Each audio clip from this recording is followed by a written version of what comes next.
Les pyramides du pharaon blagueur. Au cœur de l'Égypte ancienne, où le soleil frappait les sables d'or, le jeune pharaon Khépri s'ennuyait. Assis sur son trône immense, il bâillait en écoutant les rapports interminables sur les récoltes de blé et le niveau du Nil.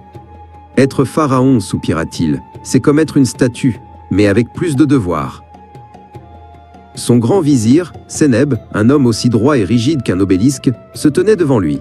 « Votre Majesté, un peu de sérieux.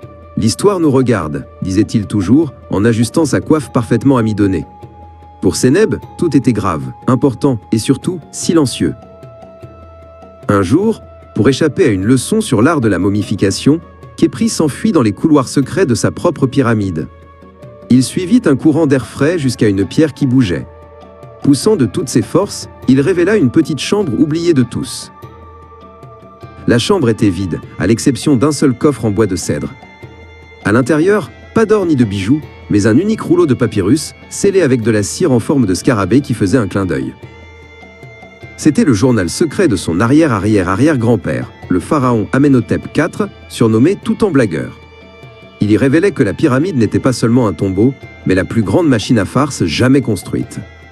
« Vizir Sénèb » appela Khépri le lendemain, avec une nouvelle étincelle dans les yeux.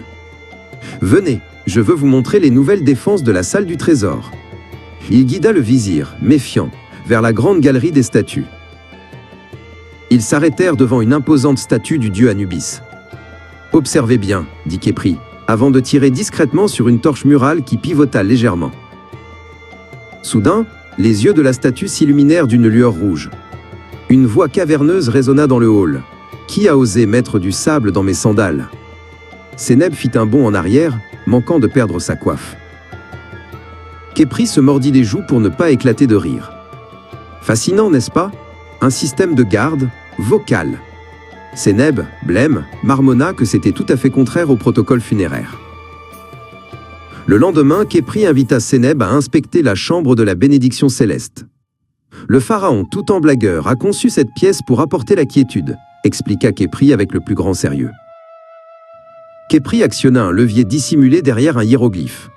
Doucement, des milliers de plumes de poulet, teintes en bleu vif, commencèrent à tomber du plafond comme une neige silencieuse et absurde. Bientôt, le sol fut couvert d'un tapis de plumes.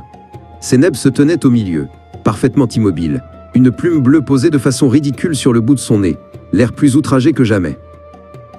La semaine suivante, Khépri annonça une grande cérémonie dans la salle du trône pour honorer la sagesse des anciens. Il se tenait près d'un grand levier d'or, installé pour l'occasion. Sénèb, qui avait lu des passages du papyrus que Khépri avait accidentellement laissé traîner, comprit le danger. « Majesté, non! C'est le levier du chatouillement éternel !» cria-t-il en courant vers le trône. Trop tard. Khépri abaissa le levier. Une fine poussière dorée, invisible et inodore, se répandit dans toute la salle à travers de minuscules trous dans les murs. Sénèb s'arrêta net. Son visage se crispa. Un petit « Haï haï » lui échappa. Puis un autre.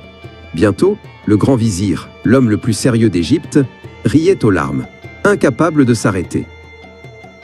Khépri s'approcha du vizir Hilar. Il lui montra la dernière ligne du journal de Tout en blagueur. Le papyrus disait « Le plus grand trésor d'un pharaon n'est pas l'or, mais le rire de son peuple. Un royaume qui rit est un royaume qui vit éternellement. » Sénèb, essuyant une larme de rire, regarda Khépri. Pour la première fois, il ne vit pas un enfant turbulent, mais un roi sage. Il hocha la tête, un vrai sourire illuminant enfin son visage. À partir de ce jour, le règne de Khépri fut le plus joyeux de toute l'histoire de l'Égypte. Et le plus grand secret des pyramides fut révélé. Elles n'étaient pas des demeures pour les morts, mais des coffres à jouets pour rendre les vivants heureux.